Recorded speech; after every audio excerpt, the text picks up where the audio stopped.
Hello everyone, I hope you are great. I had a great day yesterday. A girl, an Instagrammer from this area showed me around the downtown. So today I will take one of yesterday's photos and turn it into this. I will be editing in Photoshop. I already did some minor tweaks, but the base photo didn't change much. So if you look up into the right corner, there was a little spot missing because of the stitching and distortion. So I just put it in and then I changed the white balance a bit to reflect what I've seen yesterday. So as you see, I did nothing crucial yet. So feel free to join me with your photo and follow along. So the first thing I usually do is correct the white balance and check any spots that are distracting for the viewer. Let's zoom in a little. I know there were some people in the church while I was doing this. There might be some spots or something you don't like on your photos, so just zoom in, check out what you don't like, and then remove it. I will remove the unwanted objects with clone stamp. You can use any of the techniques you like. I will speed this along and I will return when it's done.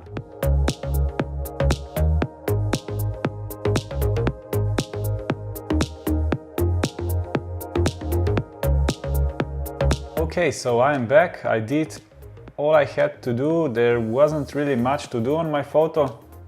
But these are the details you won't usually see on an Instagram photo, but if it happens that you are going to print it on a bigger format, it's really good to get in a habit of checking your photos. When I have the white balance set and all the objects removed that I don't like in the photo, the next step I do is usually put everything I see on a new clean layer. You can do that by pressing one of the layers, holding Shift key and pressing the last one. Then after all my layers are selected, I usually like to make them in a group, so I press CTRL and G. I rename this group as Base Blend. After that, I use a shortcut to create a clean layer, that is Alt or Option CTRL Shift E. So in my workflow, I learned to use the Google's Nik Collection. Check the link below in the description where you can download all these tools completely free. For the color photos, I usually use the Nik Collection's Color Efex Pro. Upon arriving in Color Efex Pro, you will notice a lot of filters on the left side of the screen. I already have my favorite set of filters saved under favorites, the only filters I actually use. To do this, you can go and click on the stars of the filters you want to have in the favorite section. So one of the first things I like to do in Color Efex is to use the Pro Contrast filter. If your photo has some yellow lights, yellow colors in it, or blue colors, this first filter can actually destroy your photo. So I know that my white balance is set perfectly, but because the lights in the church were yellow, were tungsten, the correct color cast wants me to correct it to blue. So turns everything blue, but that's not what I saw. So be careful with this one, but it can help you. The only things that I usually use here with this filter is correct contrast and dynamic contrast. I usually start with the dynamic contrast, and it's really easy to go overboard with it. If you check it out, if you bump it all the way up, it's too much. So usually you will find out that depends on the photo, but between 10 to 20% is that sweet spot. So let's see about 15 and then compare before and after.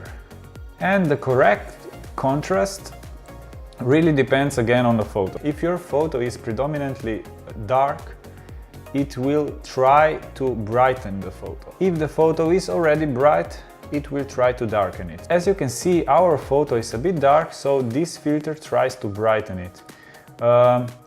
I suggest not using more than 10%. I usually use 5 to 8%. So let's go with 8 and let's see the difference. So up here you can see before and after with a slider or with a side-by-side view. So this is before and the bottom is after. So one of the next filters I use usually is the polarization. If you move the strength slider, you will notice that it does something with highlights and it boosts colors, especially blues and yellows. So again, also with these you need to be careful. Just use them as much as you want. You can get a nice effect. Sometimes you will use it up to 120%, sometimes 20% will be enough, but anything you do, don't go overboard. One of the nice techniques with sliders and editing is to move the slider so much that the photo doesn't look good anymore, and then return a bit back to find the sweet spot. So if I move the slider, I see that at around 60% the effect is too strong already, so I will move back and let's round it up to 40% and see before and after. You see the subtle change, but it does the difference. Now the next thing I like to use here is the brilliance and warmth.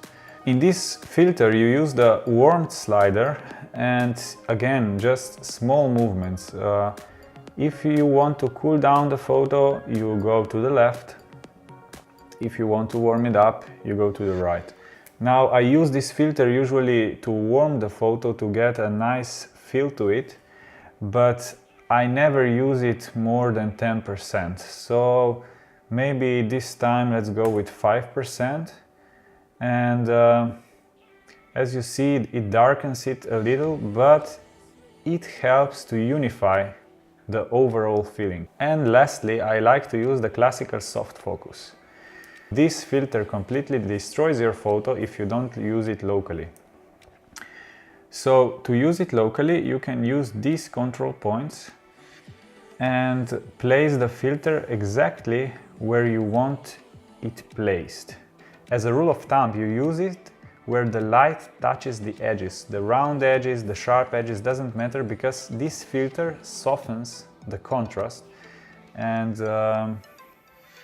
it looks quite nice. It makes that soft feel to the photo.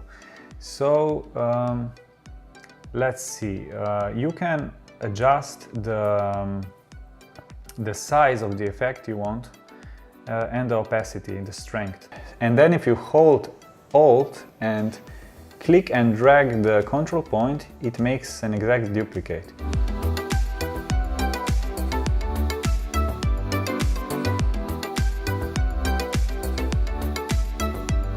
And now if you check the before and after, it's quite a difference. So this is before the filter and this is after. I am all done now, so let's move back into the Photoshop. That's a really nice habit to have everything named. So when you work with large stacks, you know exactly each layer what does it do. So the next step I usually take is the dodge and burning. How to do dodge and burning? First you hold Alt or Option and click here to create a new layer. I rename it to Dodge and Burn. I change the blending mode to Overlay and fill with 50% gray. Next, I press D to create default colors. So why do I use Dodge and Burning? Dodge and Burning is a really good technique to guide the eye to the areas you want the viewer to see. It's really easy to grab our attention with contrast. So if you think about highlights and shadows, the eye will first notice the highlights, the bright areas, and then the shadows. So to accentuate this, you can use a gradient. a black gradient, I normally set the opacity to about 10% because I really don't want to overdo it. And then look at the photo. In this photo, we have lights here and then lights pouring in through various sources and from the top. So we can darken the opposites. That will work the best. If you try to darken the areas where the light is coming from, it usually won't look good. So I have the black color selected, normal mode, opacity about 10, maybe 20% if you like.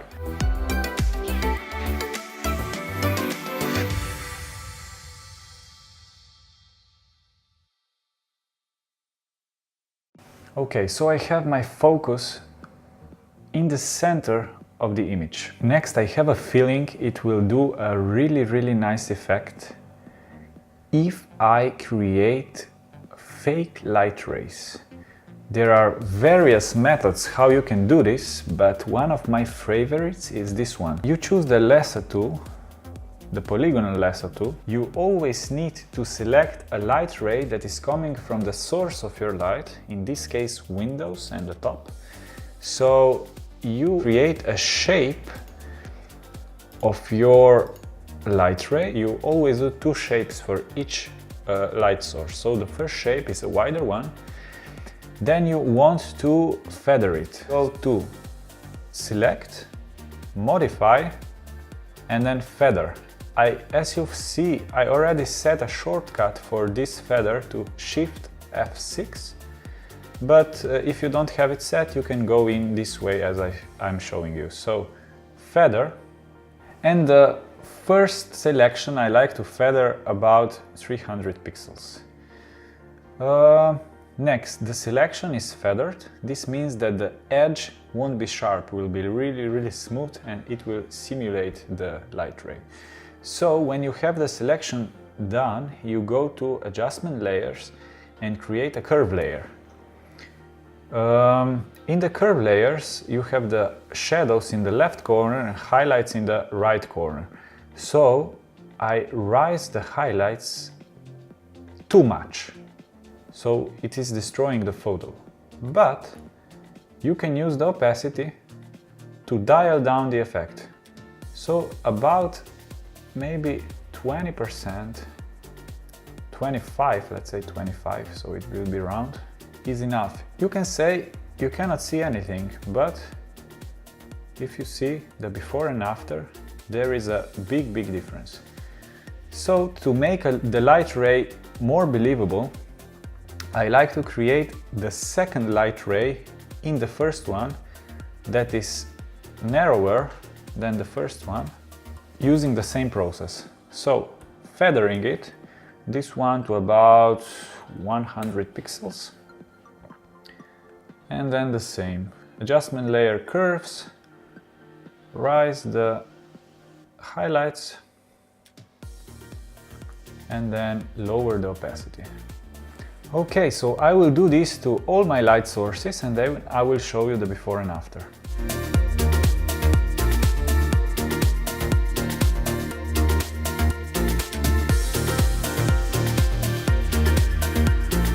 Okay, so I'm done. I am putting everything into the folder named Dodge and Burn plus Light Ray. Let me show you the before and after. That's the before and that's after. Maybe I need to dial it down just a bit to about 80%. I will dodge and burn the rest of the photo a bit more, so the attention will be in the center. And I will take the circular gradient and I will darken this area a bit more. Like this and like this. So now the before and after.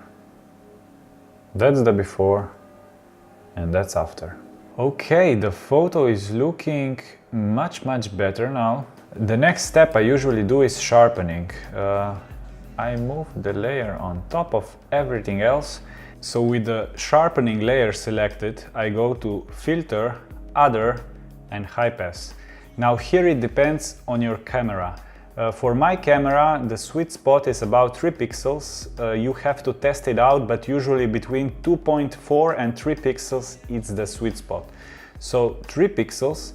Now we have all the edges popping out and a neutral gray. So if we change the blending mode to overlay, it hides all the 50% gray, so it leaves only the edges. So it sharpens the photo. So if we zoom in a bit and click before and after, the difference is amazing. So as with the dodge and burning, I is used to go on a sharper areas first and then on the soft areas. So I will create a black mask by holding Alt.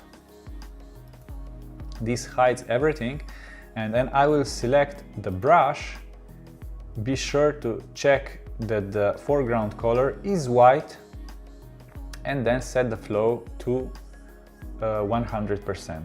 Next, I will make sure that the mask is selected, and I will paint in all the areas I want them to be noticed. So the ceiling, I want the ceiling to be noticed and all these statues. And then the areas around where I apply the soft focus filter and the center of the photo, because I want the highlights to be around the center. And if you hold Alter option and click on the mask, you can see how you painted it, so you can also correct it if you missed some of the spots. And the last thing I like to do is to create a midtones mask. So how do you find midtones? You go to Channels, you hold Ctrl and click on RGB.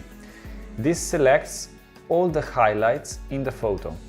Now you put these highlights onto a new mask and deselect everything by clicking CTRL+D as deselect.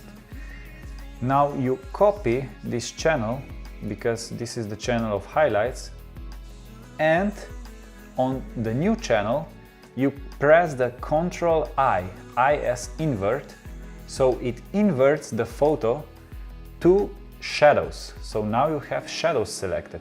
So how do you find midtones? Easy. You select all by clicking CTRL+A as all, everything, and then you hold Ctrl and Alt or Option to deselect the shadows and deselect the highlights. This will give you an error, but that's okay, that's normal. It always does it. So you click OK. With midtones selected, you can reselect the original 4 channels, go to Layers, select the adjustment layer and create curves. As you can see, the curves have a mask applied that is made out of midtones. So for the final step, I usually like to zoom out a bit so I have a better overview of the photo. I like to enable all the adjustments I've done until now, and then I play around the midtones curve. If I click here, you can use the arrows to move the midtone point. By dragging it up, it lights up the photo, but at the same time it lights up the highlights and the shadows, so I don't want shadows to be brightened. So I will click in the shadows area and drop down the curve to the original value, so it's locked. So now, as you can see, the before and after midtones, it makes a photo more vibrant. Maybe I will raise it just a bit more.